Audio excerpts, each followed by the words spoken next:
আসসালামু আলাইকুম রহমতুল্লাহি ওয়া বারাকাতু।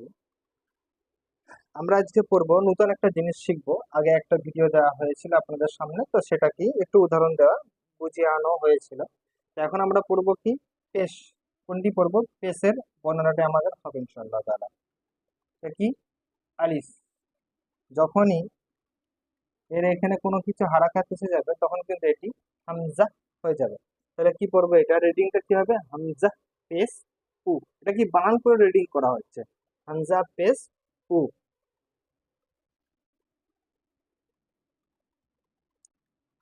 বা ফেসবুক,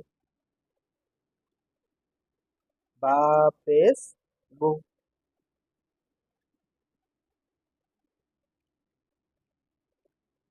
তা ফেসবুক,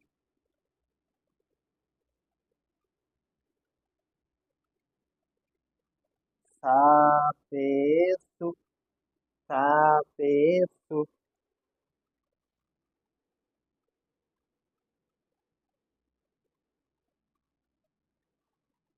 জি ফেসবুক, জি ফেসবুক, হা ফেসবুক, হা ফেসবুক, খ ফেসবুক, খ ফেসবুক,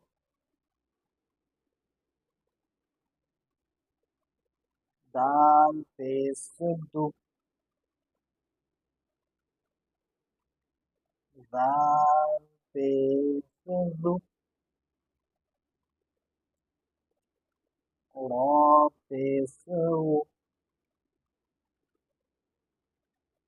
জা ফেসবুক,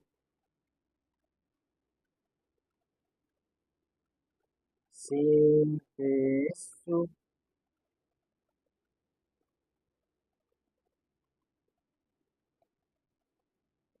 শিন ফেসবুক,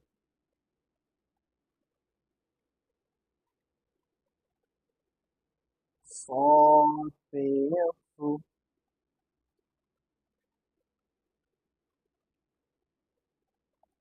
ضاد فيصبح،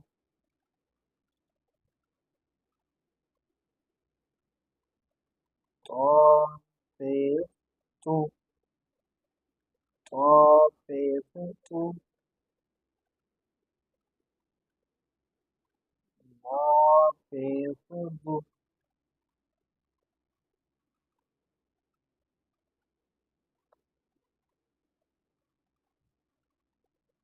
عين فيصبح،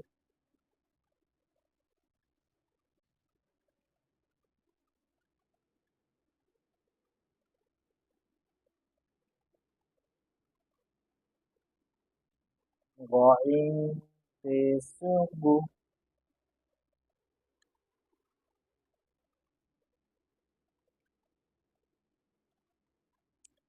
فا فيصبح،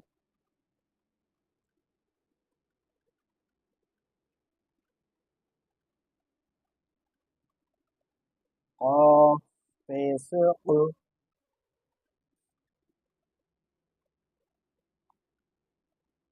كاف فيصبح،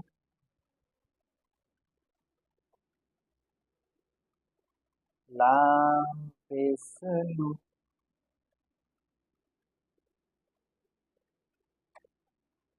ميم فيصبح، نون فيصبح،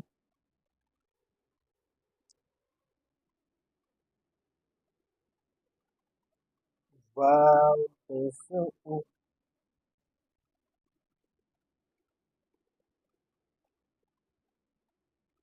হা ফেসবুক।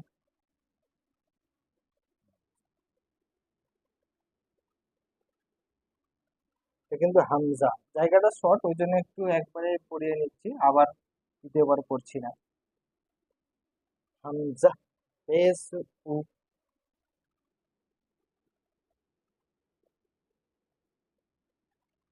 ইয়া পেশে ইউ, ইয়া পেশ ইউ।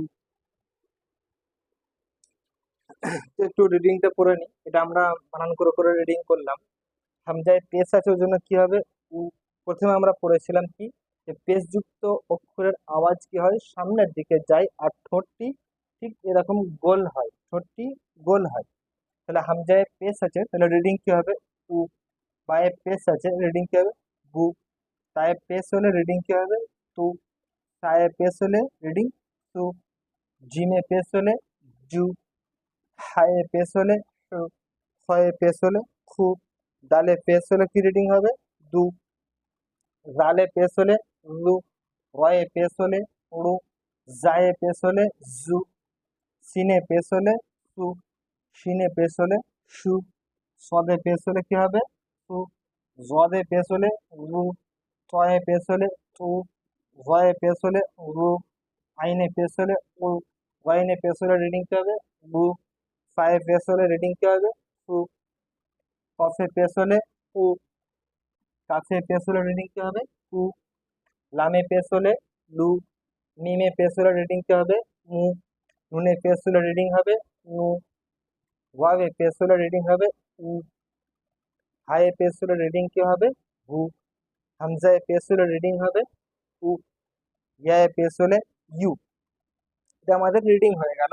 তো আমাদের সর্বপ্রথম সর্বসময় আমাদের যে সাবজেক্টটি আসছে সামনে, সেটির সারমর্মটা আমাদের মাথায় রেখে দিতে হবে। কি পেশের সারমর্ম কি হয়েছিল, পেশযুক্ত অক্ষরকে তাড়াতাড়ি পড়া, মোটেও না টানা, মারুফ পড়া, মজহুল আওয়াজ থেকে বাঁচা। এবং আর একটা ছোট্ট যেটা উদাহরণ দিলে মানে বোঝা আছে সকলেরই, পেশের আওয়াজ সামনের দিকে যায় আর ঠোঁটটি গোল হয়। এটা একটু মাথায় রাখবেন, তাহলে কি আমাদের পড়তে আগামীতে খুব সুন্দরভাবে আওয়াজগুলো ফিরে আসবে এবং খুব সহজভাবে পড়তে পারবো ইনশাল্লাহ তাআলা। আজকে এই পর্যন্তই, আগামীতে ইনশাল্লাহ তাআলা আরো নতুন কিছু নিয়ে আপনাদের সামনে হাজির হবো। ততক্ষণ সকলে সুস্থ থাকবেন, ভালো থাকবেন।